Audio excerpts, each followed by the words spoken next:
You know, some people, and as he should have, some people said, well, you know, Mississippi is, you know, very much a state that will most likely be in favor of Senator Obama. And I said, well, that's fine, but I want people in Mississippi to know I'm in favor of you, and I'm going to work for you, and I will be there for you and be your partner as we make this future.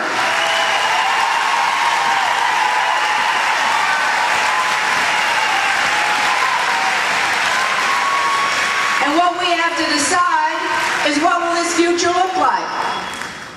Well, I come here tonight having been your neighbor for many years in Arkansas, having labored with some of you here to make life better for those in both of our states.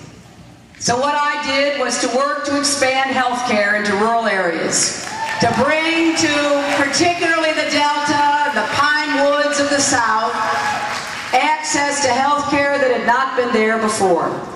Because I have always believed, ever since I can remember as a young girl, that health care is a moral right. It is not a privilege. And in this great country of ours, we should make it available and affordable for all.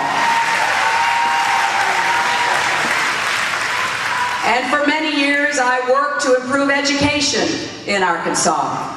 And we made progress together, creating the kind of curriculum and opportunities in the smallest school in the Delta that were available in the biggest school in Little Rock. Something that hadn't been done before. I remember so well when Bill was first elected. You know, he was a child governor back in the 1970s. And we were talking one day about how many banquets we had each gone to where people were celebrated for their athletic accomplishments.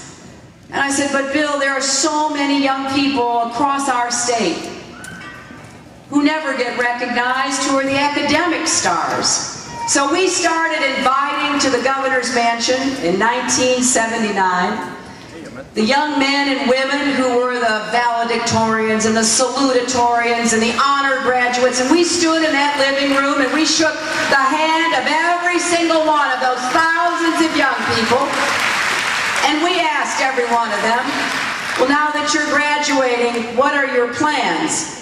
Oh, and some were going to college, and some were going to the military, and some knew that they were going into the workforce. But I will never forget one young man from East Arkansas who said, well, he said, I'm not sure because I'd really like to be a doctor. I said, well, that's wonderful. He said, well, yes, ma'am, but when I graduated, I went to the university and they said, but you didn't have all the courses you need to be a pre-med at Fayetteville or Jonesboro or one of our other flagship institutions.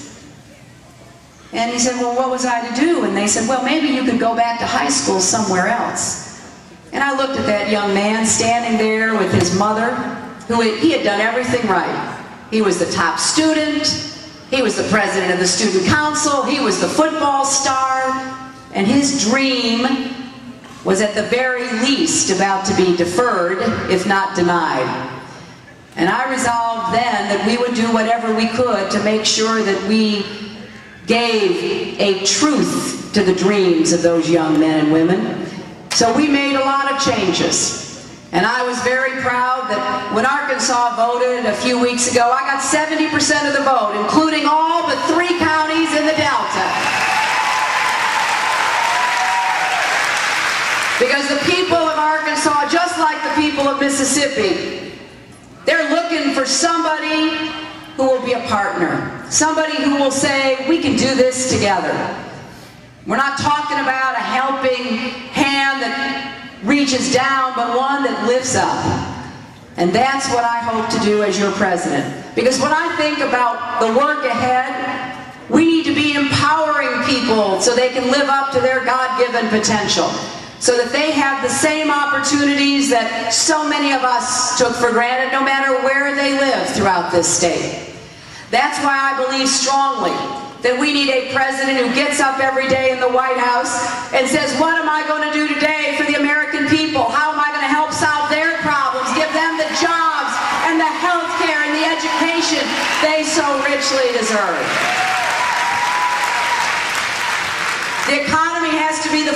the next president. I think we know a few things about what to do to turn the economy around. It wasn't so long ago it was actually producing jobs for people.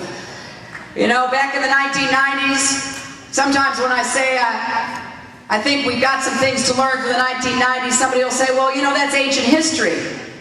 Well, I mean, it's not like it's ancient Rome. It was just 10 years or so ago when we were creating more than 22 million new jobs, when the average family's income went up more than $7,000 a year, and more people were lifted out of poverty than at any time in our country's recent history. There's no reason we can't do that again. We just need a president who knows what it means to be a good steward of the economy, who will get us back to being fiscally responsible so that we're not frittering our money away, end the war in Iraq, bring that money back home and put it to work here in Mississippi.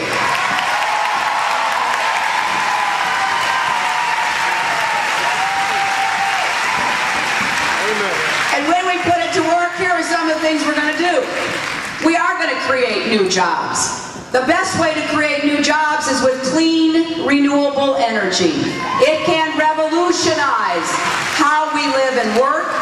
We've got to do it for our security. We can't continue sending billions of dollars. Now with oil, more than $100 a barrel, they've got us over the barrel. You heard what the oil-producing countries did today. You know, they're a cartel. They're in collusion. They get together and decide how much oil they're going to produce and what price they're going to take. It's not a free market. And we've let this continue so that we borrow money now that we're so deeply in debt thanks to President Bush and his fiscal irresponsibility.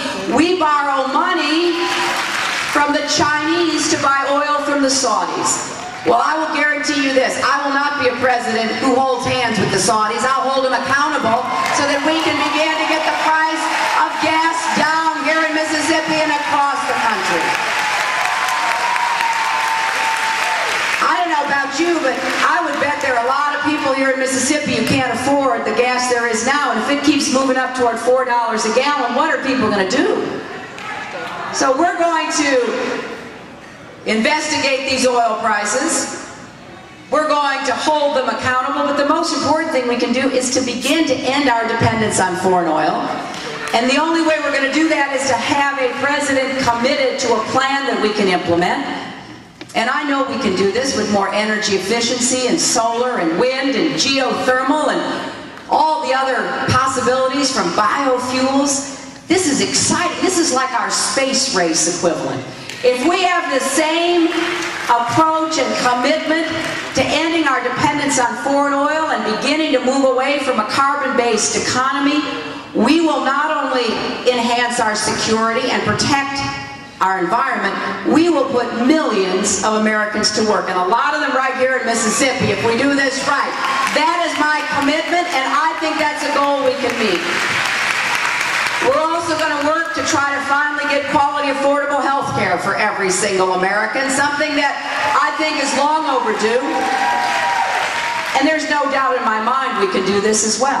We just have to be smart about it. And the kind of plan that I've proposed where we open up the congressional plan. Congress has a good plan for itself and for federal employees. Let's open it up to everybody. If it's good enough for Congress, it's good enough for the people of Mississippi, I think. And we'll make it affordable by providing health care tax credits and making sure that the amount that you ever have to pay for a premium is only a small percentage of your income. And I'm convinced that we can once again make education the passport to opportunity. There isn't any reason why we shouldn't start helping young children get better prepared for school. You know, in Arkansas, I helped to bring a program called the Home Instruction Program for Preschool Youngsters.